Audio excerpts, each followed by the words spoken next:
Olá pessoal, então vamos dar continuidade ao nosso conteúdo de Química Ambiental, agora estudando um pouco sobre ecossistemas, né?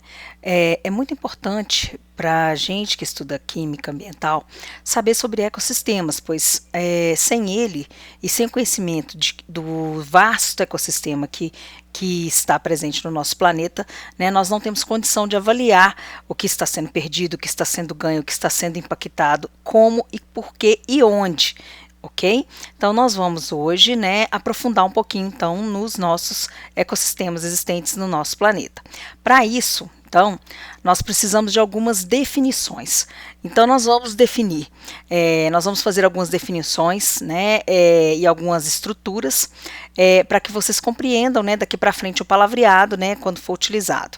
Eu acredito que ecossistemas é algo que muitos já estudaram lá no ensino médio, mas eu acho que é importante a gente rever e a gente retomar isso aqui, esse conteúdo, esse tópico, que é muito importante. Então, para vocês verem aí, né, nós temos aqui ecologia, né, que é um dos nossos conceitos prioritários, que ela aí deriva do grego oikos, e no sentido de casa. Ou seja, de logos, que significa estudo. Assim, ecologia, ela basicamente significa estudar a casa, incluir todos os organismos que nela habitam, todos os processos e todas as interações possíveis de ocorrer entre esses organismos, tá? Ou seja, a grande responsabilidade da ecologia é estudar, né, as relações entre os seres vivos que estão presentes no meio ambiente e a ação que eles fazem no meio e que eles sofrem do meio, ok? Bom, para isso, para saber que ação a gente tem e que ação a gente pode sofrer nesse meio, né, os seres vivos, nós temos um outro conceito que precisamos rever, que é o conceito de produtividade primária. O que é produtividade primária? A produtividade primária ela é dividida em dois tipos de produtividade. A chamada PPB, que é a produtividade primária bruta, e a chamada PPL, que é a produtividade primária líquida. O que é a bruta? A bruta nada mais é do que a quantidade de material que o vegetal produz, né, através da fotossíntese, né, é determinada por uma área, né. Nós não vamos nos preocupar aqui com medidas, mas nós vamos nos preocupar em entender o conceito. E a produtividade primária líquida é o valor dessa produtividade bruta menos a biomassa que é consumida na respiração desses produtores, ou seja, para que esses produtores cresçam e existam. Então aqui, ó, nós temos um esquema, né, para poder ajudar vocês a entenderem que dos 100% de raios solares que chegam, né, na Terra, 50% deles é totalmente refletido e desses 50% que é absorvido, 45% fica entre os refletidos e absorvidos, 5% ele vai para ser utilizado na produtividade primária bruta pelos fotossintetizantes, ou seja, pelas plantas, tá? Que estão aqui, e o restante é o que sobra de 1 a 2,5, né, que é utilizado por herbívoros e outros seres para consumo e crescimento. Então, na verdade, nós seres vivos obtemos uma quantidade de produtividade primária líquida muito baixa para o nosso consumo, ou seja, tudo que está aí à nossa volta no nosso universo, todos os ecossistemas existentes e tudo que nós podemos desfrutar, ainda é muito pouco aquilo que a gente poderia, né? E por isso a gente tem que dar muito valor e tem que se preocupar muito com essa PPL e com o que nós estamos consumindo, como nós estamos consumindo, como nós estamos retornando isso para o meio, ok? É importante. E alguns outros conceitos. Alguns conceitos como potencial biótico e resistência ambiental. Potencial biótico nada mais é do que a capacidade que os organismos possuem de reproduzir-se sob condições ótimas. Então, nós precisamos de boas condições para que os seres vivos se reproduzam. A resistência ambiental, ela compreende todos os fatores que vão contra esse desenvolvimento do potencial biótico, ou seja, tudo que age para impedir a reprodução de um determinado grupo de organismos, né, de se reproduzirem naquele meio, naquele ambiente, ok? E temos que entender também que em todos os ecossistemas existem níveis de organização, ou em todos os sistemas, ou na ecologia, né, nós temos níveis de organização. Então, entre os níveis de organização, nós começamos aqui, ó, se vocês observarem, né, nós somos formados basicamente de tecidos, órgãos, células, nós seres vivos, mas qualquer tipo de ser vivo tem essa constituição. As células em si são formadas, então, de protoplasmas, a união das células forma os tecidos, que por sua vez formam os órgãos, que transformam-se em aparelhos, que surge daí um organismo vivo, que compõe os diferentes organismos, uma população, que compõe diferentes populações de diferentes organismos, comunidades, que gera o que nós estamos preocupados aqui em entender que é o ecossistema, e todos os ecossistemas existentes na face da Terra formam a nossa biosfera, ok? Bom, população, então, nada mais é do que o conjunto de indivíduos de uma mesma espécie que ocupam determinada área. Onde você mora, todas as pessoas que vivem ali constituem uma população. A comunidade, por sua vez, é o conjunto de populações que interagem de forma organizada, vivendo numa mesma área. Por exemplo, área rural e área urbana. Então, isso é um conjunto de população de uma mesma região, aí formam uma comunidade. O ecossistema nada mais é do que o conjunto que resulta da interação entre a comunidade e o ambiente inerte. Então, todos os seres vivos e como eles interagem com o ambiente inerte, isso é o que compreende o nosso ecossistema. E a biosfera ela é formada por todos os ecossistemas existentes na Terra, né? Ou seja, interagindo meio físico com meio vivo, com meio não vivo. Então, todas essas interações. Então, só para dar um exemplo para vocês, eu trouxe aqui para vocês um esquema de organização, né, do lobo-guará. Né? O lobo-guará, então, inicialmente, para suas moléculas serem formadas, elas são formadas por união de átomos. Nós químicos sabemos bem disso. As moléculas, elas se organizam em orgânulos, que formam as células, que a união delas formam tecidos, que formam órgãos. Aqui um exemplo de um órgão seria um osso, né? Que forma um sistema, o sistema ósseo, por exemplo, do lobo-guará, formando então um organismo vivo único, uma espécie, um ser vivo único, neste caso o lobo-guará, tá certo? E a população de lobo-guará seria o quê? A união de vários lobos-guarás. A comunidade seria a interação do lobo-guará com os outros seres vivos presentes aqui. O ecossistema, todas as interações possíveis, não só com seres vivos, como também com seres inertes, não vivos. E esse ecossistema fazendo parte, neste caso aqui lá no Brasil Central, que faz parte dos outros ecossistemas presentes na nossa biosfera. Ok?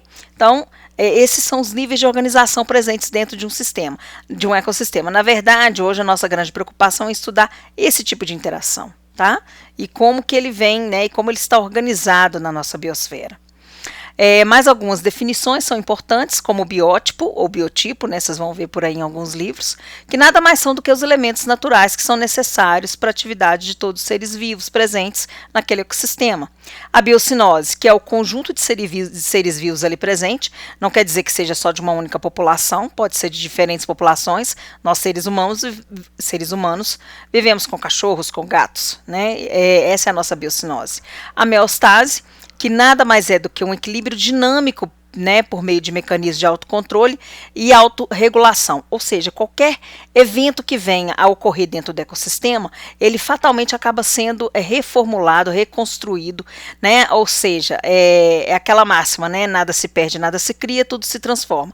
Mesmo que soframos impactos, há como ainda recuperar um determinado ecossistema, uma determinada área. E a biomassa, né? Que nada mais é do que a quantidade total de matéria viva dentro do ecossistema, tá? E ela é quantificada em termos de energia armazenada ou de peso seco. Ou seja, se você pegar um material orgânico e secá-lo e pesá-lo. Nós não estamos preocupados aqui com essas porcentagens, com pesos. Estamos mais preocupados com as definições para poder compreender como que o nosso ecossistema realmente funciona, né? Os ecossistemas.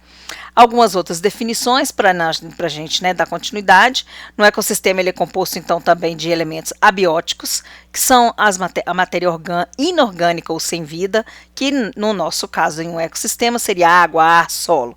Os bióticos, os seres vivos que nós já falamos, um conceito que é o habitat. Quando a gente fala habitat natural, o que que é isso? É o local ocupado por uma determinada espécie, com todas as suas características abióticas, né? E o que a gente chama de nicho ecológico, que eu acredito que alguns já ouviram falar também, que nada mais é do que, dentro de um conjunto de um ecossistema, as relações com as demais espécies e com o ambiente. Ou seja, meu nicho ecológico é meu local onde eu vivo, e com todas as interações presentes no meu dia a dia, né?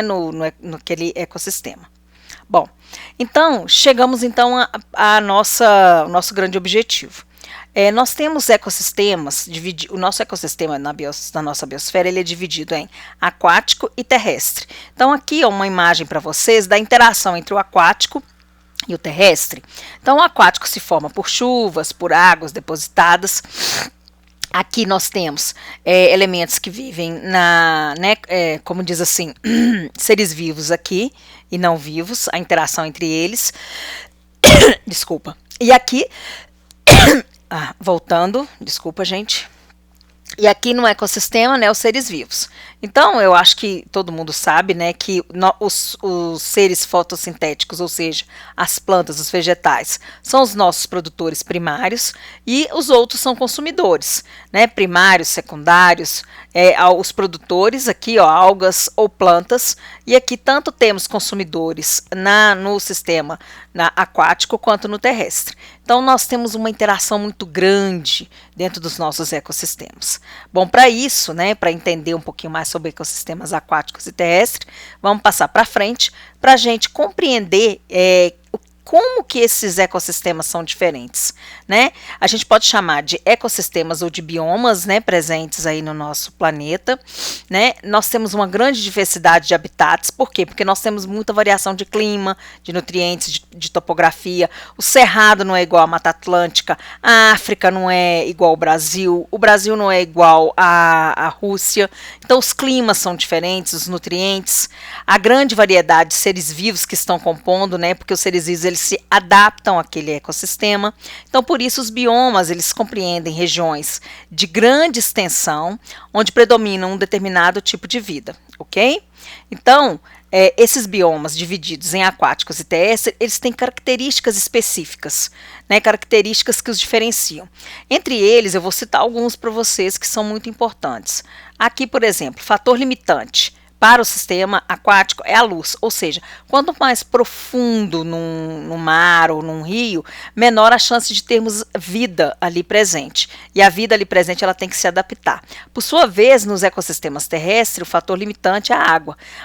Reparem para vocês verem que a gente só tem cidades e pessoas e seres vivos em volta de locais onde há água, onde há curso d'água. A maioria das cidades, elas cresceram em torno de curso d'água. Estou dando um exemplo para nós, seres humanos, mas vocês podem estender isso aí também para outros tipos de seres vivos.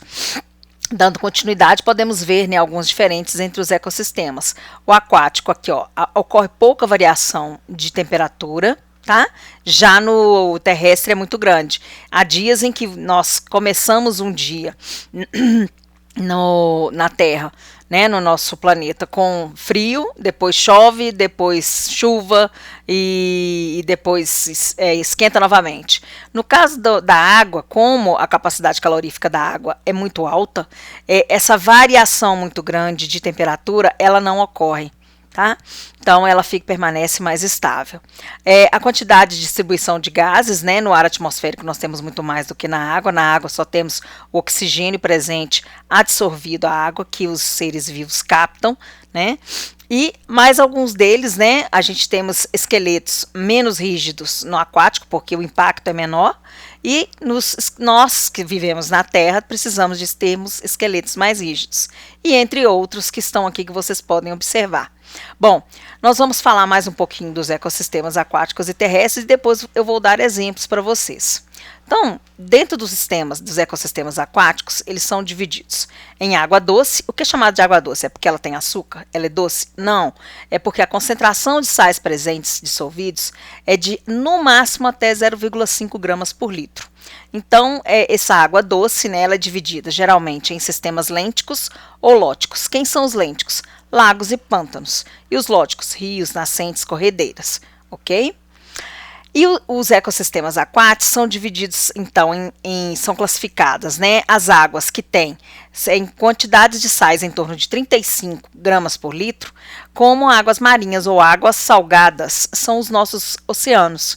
Né, são divididos principalmente nos nossos oceanos e estuários. Quais são os oceanos que nós temos presente na face da Terra? Então, nós temos aqui entre as Américas e a Europa e a África, o Oceano Atlântico. Entre as Américas e a Ásia, o Oceano Pacífico. O Oceano Índico, aqui próximo à Ásia. O Oceano Ártico e o Oceano Antártico, perdão, e o Ártico. Todos esses de água salgada.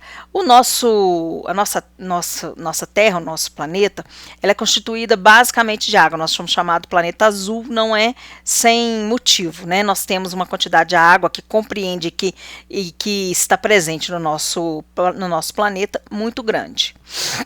Bom, e os ecossistemas terrestres, aqueles lá em que os sistemas têm que ser mais rígidos, há uma variação de temperatura maior. Então é óbvio que para diferentes regiões nós temos diferentes ecossistemas, diferentes interações que ocorrem entre a população e o seu meio ambiente, né? Então, dentro dos ecossistemas terrestres, eles são divididos, como vocês podem ver aqui, né, no mapa mundi, em floresta tropical, basicamente Brasil e alguma região aqui da África e da Ásia, pradaria, que é essa região aqui mais central na Europa, deserto, essas regiões aqui na África e aqui, ó, na Ásia, tá? Um pouco também na Oceania, aqui floresta temperada, essa região da Europa Central e mais um pouquinho aqui na região das Américas. A tundra, que é típica das regiões frias. Então, vocês vão ver aqui mais acima na América do Norte e aqui mais acima na Europa. Chaparral, que é essa região aqui bem pequena, que é uma região de savana. Savana, que é basicamente a região da África e uma parte aqui da Oceania na Austrália. E os picos gelados, que são onde temos as grandes e altas montanhas ou picos presentes nos nossos ecossistemas. Bom, dentre aqueles que nós falamos ali, eu vou agora exemplificar para vocês, né, o biótipo ou biotipo existente em cada um desses ecossistemas e a biocinose presente nesses ecossistemas. Então aqui nós temos uma imagem, né, da região de tundra, que fica ali bem ao norte, na Europa. São zonas limitadas então pelas glaciares, existem apenas no norte do planeta, verão breve, inverno longo e frio, solo gelado, né, na maior parte do ano. Então a vegetação que tem ali, ela é escassa, vai ser composta de musgos e líquens bem rasteiros. Então, como o verão é muito curto, né, as espécies que vivem ali são pequenas. Lebres, raposas, lobos, algumas aves migradoras, tá? Então, é uma região muito árida, né, mas devido ao frio, não árida devido ao calor. Logo abaixo, né, mais próximo às tundras, descendo um pouquinho mais próximo do Equador, nós temos as florestas de coníferas ou taigas. Então, pela imagem dá para vocês verem aqui, né, que o que é essa floresta de coníferas? Lembra muito lá, né, o Natal, né, na região norte do nosso planeta. O clima é parecido com o anterior, né, mas o verão é temperado e úmido e no inverno a temperatura é muito baixa. Vegetação da biocinose, né? Vegetação abundante, caracterizado por existência de florestas e árvores de folha persistente e altas, né, para resistência, e folhas ásperas de resistência ao frio. Quais são os tipos de animais encontrados, né, nesse ecossistema? Aves como o pica-pau, coruja, o urso pardo, entre outros. Aqui, já chegando ali na Europa Central, é chamar as características da floresta temperada ou folha caduca. Folha caduca por quê? Porque na época de inverno, essas folhas caem. Aqui em regiões como o Cerrado, a gente também vê esse tipo de efeito, de fenômeno, né? O biótipo, então, existe nas latitudes intermediárias da Europa, o clima é temperado, ou seja, as estações do ano são bem marcados, bem marcadas, né? Tem 4 estações do ano mesmo, verão é verão, inverno é inverno, nada de no verão tem frio, no inverno tá muito calor. Ela tem uma abundante vegetação nesse ecossistema, né? E com isso uma profusão de vida, de seres vivos. Pequenos roedores, herbívoros, veados, insetos, espinhos, mamíferos de grande e de pequeno porte, entre outros. Floresta tropical, que é a grande maioria do que nós temos presente, o ecossistema que mais abrange o nosso país, o Brasil, né? É característica de zonas equatoriais, tem temperaturas elevadas, constantes e muita chuva, né? E forte intensidade de luz. Vegetação por isso é abundante e por isso propicia condição de vidas ideais de fauna abundante e diversificada. Por exemplo, tem todo tipo de insetos, anfíbios, primatas, aves, répteis, entre outros, vivendo na floresta tropical. A savana, que é a região ali próximo, bem da África Central, né? A gente sabe que são predominantemente quentes, temperaturas altas, praticamente não se chove, e a vegetação que predomina devido à escassez de água são aquelas em que as árvores têm que armazenar muita água, então são altas, né? A fauna dos animais que vivem ali também tem que ser animais grandes e resistentes, como rinocerontes, elefantes, girafas, leão, entre outros. As pradarias, né? São regiões também da Europa Central, mas nós temos também no sul, né, os pampas no sul do nosso país, que são características, né, em que a vegetação é rasteira, o tempo é marcado, é bem marcado, a temperatura, então as 4 estações é verão, é inverno, é inverno. A vegetação é abundante e geralmente ervas altas, algumas árvores, tem uma fauna abundante também diversificada. E alguns roedores e alguns animais maiores também vivem nessas pradarias. O deserto, como bem sabem, né, o biotipo é de temperaturas muito elevadas, muita secura, pouca água, né, fortes amplitudes térmicas, de dia muito quente, à noite muito frio, tá? Então a vegetação é escassa devido a esse clima, sobretudo para sobreviver aí, tem que ser árvores que absorvam e armazenem grandes quantidades de água, e os animais que conseguem sobreviver têm que estar adaptados e são poucos. Então, alguns répteis, aranhas, escorpiões, né? Os animais de grande porte geralmente são camelo e dromedário, que conseguem absorver água e armazenar por mais tempo. E agora, né, para a gente focar no que nos mais interessa, temos que conhecer sim o ecossistema dos outros ecossistemas, mas precisamos principalmente conhecer o ecossistema brasileiro. Então, nós vamos agora falar um pouquinho, né, da divisão do nosso ecossistema. Apesar da gente ser composto muito pela floresta tropical, né, de ecossistema de floresta tropical, nós temos outros biomas, ou outros ecossistemas existentes no nosso país. Então, entre eles, né, nós temos o bioma ou ecossistema da Amazônia. Aqui, descendo, nós temos o bioma de Cerrado, aqui o bioma do Pantanal, como eu citei para vocês, o bioma dos Pampas, da região mais ao sul, aqui região de Mata Atlântica, praticamente quase todo o litoral brasileiro entrando aqui, né, nessa região de bioma, e encontrando com o bioma de Cerrado. E aqui, né, citando por último o bioma da Caatinga, na região do Nordeste do nosso país. Então, aqui algumas imagens, né, para a gente associar o bioma da Amazônia, como acho que todos conhecem, né, muito verde, muito amplo, muitas árvores, muitos animais, né. A floresta amazônica, ela é a maior floresta tropical equatorial do mundo, representa mais de 25% do total dessas florestas, corresponde a 35% das áreas florestais do planeta, e ela engloba vários países, Peru, Colômbia, Guiana.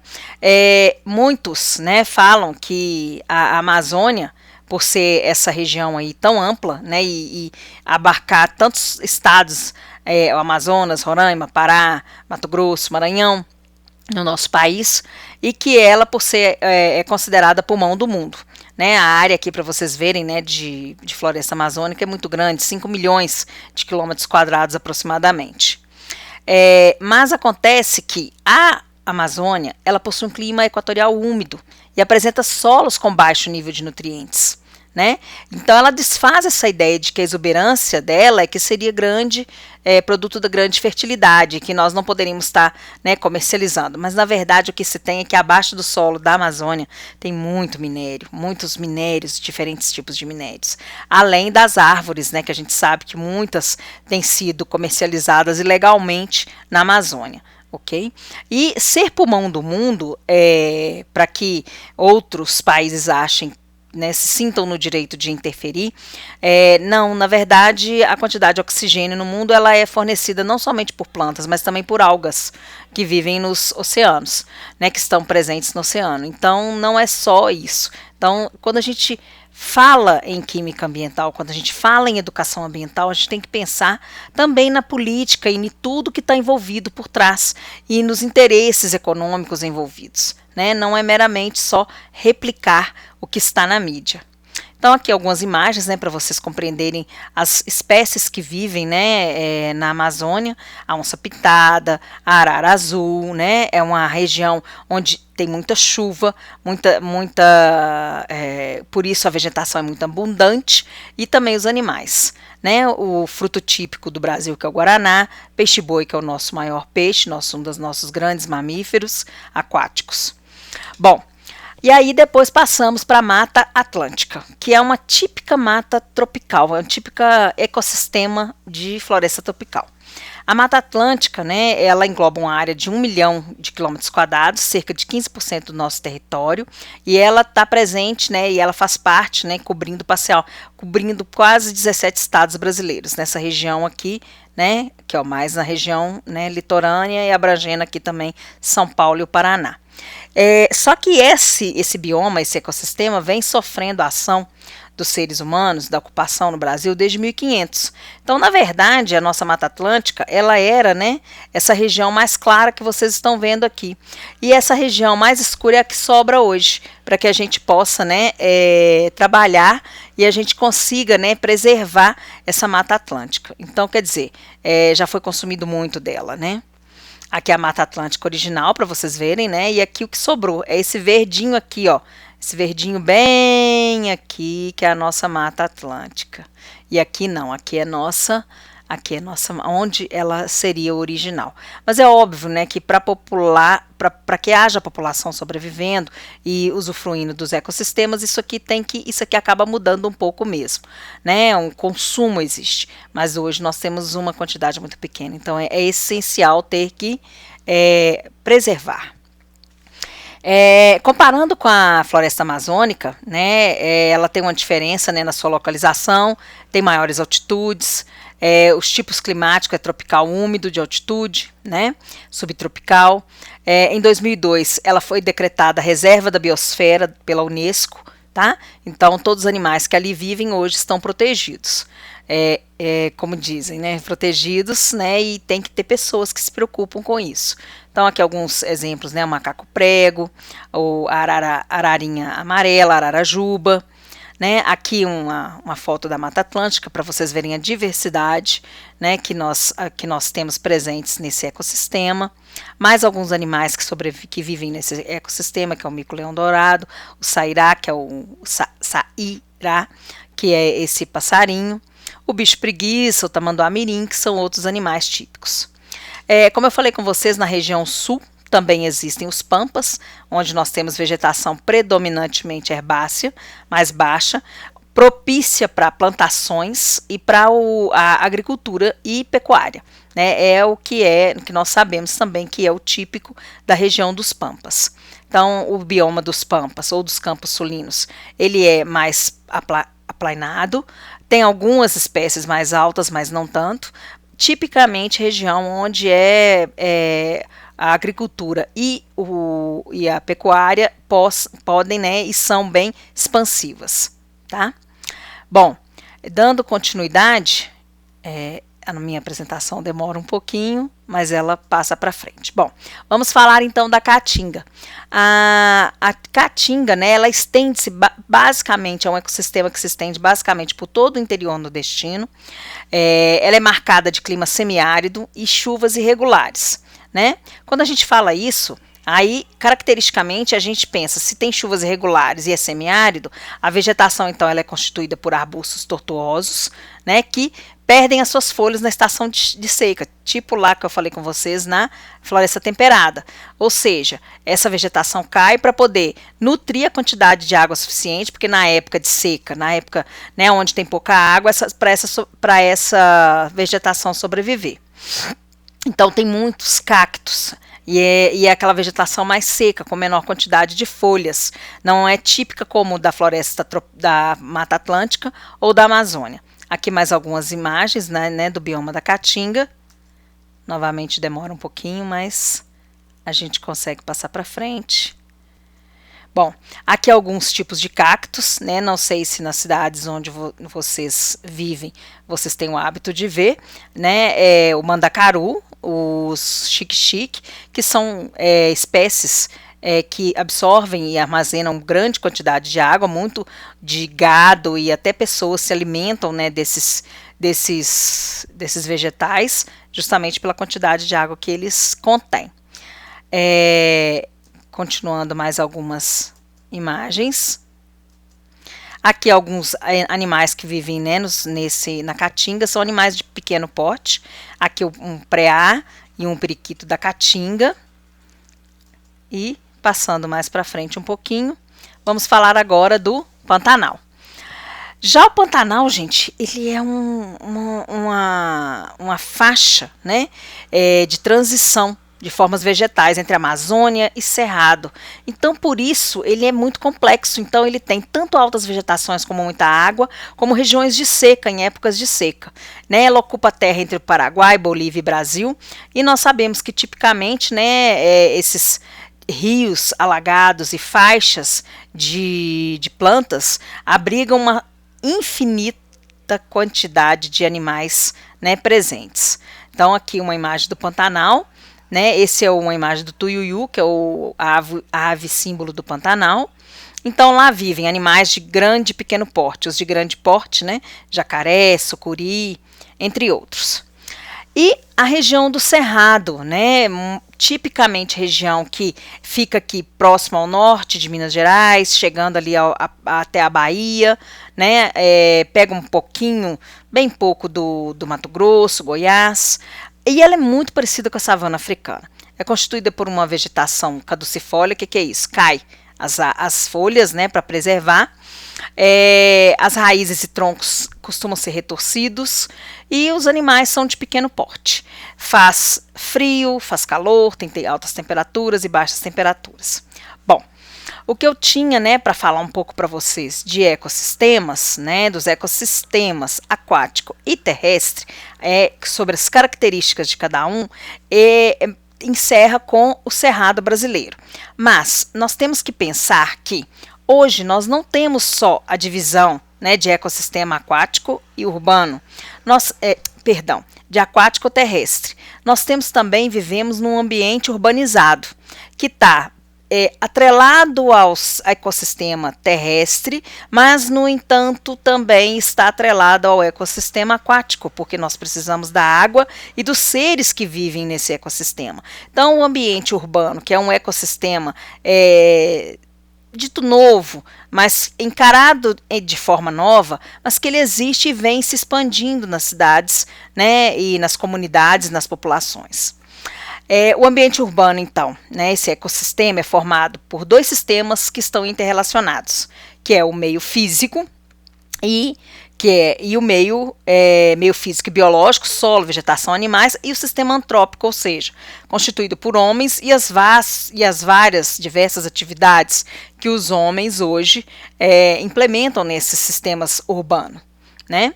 Então, o ecossistema urbano ele vai ter características onde a ação do homem ela predomina, provocando mudanças intensas e muito rápidas, através de atividades antrópicas, né? Compreendendo, então, componentes políticos, econômicos, sociais, culturais, tem que ser fortemente considerados para a compreensão e para soluções de problemas ou de compreensão do ambiente urbano. Né? No ecossistema urbano, nós temos que considerar que as necessidades biológicas, né, elas não deixam de ser semelhantes a outros ecossistemas, mas ainda com mais alguns. Então, nós precisamos, nos ecossistemas urbanos, de ar, água, espaço, energia, abrigo, mas também precisamos de disposição de quantidades enormes de resíduos, que é um problema de impacto ambiental, né, muito sério. A energia que alimenta tudo isso, o calor que gera, o abrigo, o espaço disponível, isso tudo faz parte de preocupações e de características do ecossistema urbano.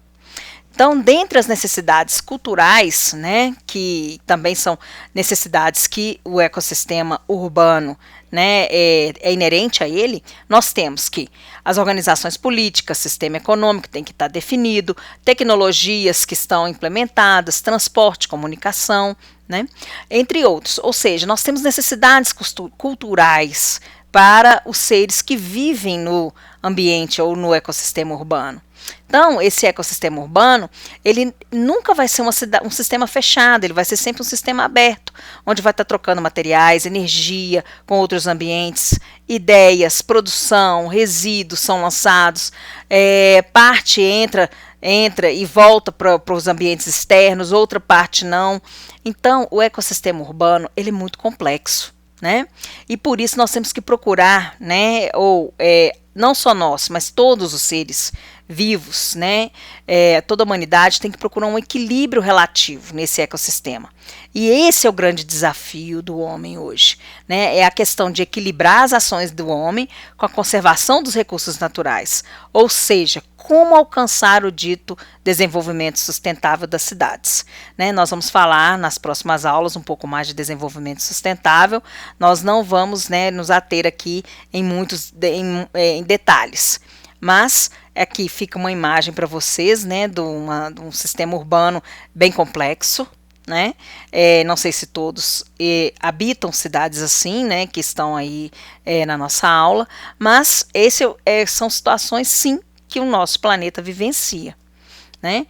E quando a gente fala em desenvolvimento sustentável, nós vamos falar disso um pouco mais para frente, com mais detalhes, mas nada mais é do que o quê? É uma definição em que eu possa viver neste ambiente, os seres vivos possam se manter, sobreviver e deixar para a posteridade, para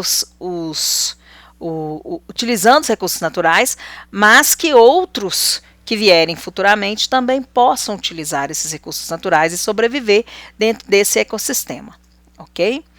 Então, para poder buscar esse desenvolvimento sustentável dentro desse ecossistema, nós precisamos de várias situações sendo atendidas.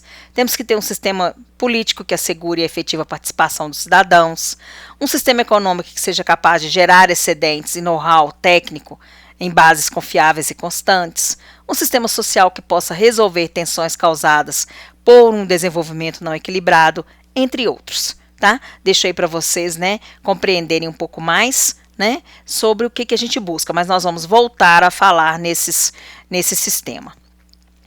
Então, fica óbvio que para o ecossistema urbano é muito e é essencial, é muito importante o planejamento ambiental, que nada mais é do que o planejamento que parte do princípio da valoração e conservação das bases naturais de um dado território com base em autossustentação da vida, ou seja, eu preciso me sustentar, mas eu tenho que manter. Então, o grande objetivo é o desenvolvimento sustentável, que vamos retomar depois, mais para frente, numa próxima aula, ok? Fica, então, para a gente a ideia, né, da questão do reconhecimento e para que e por que ele serve, né? Encerro aqui com vocês a nossa aula de hoje e até a próxima.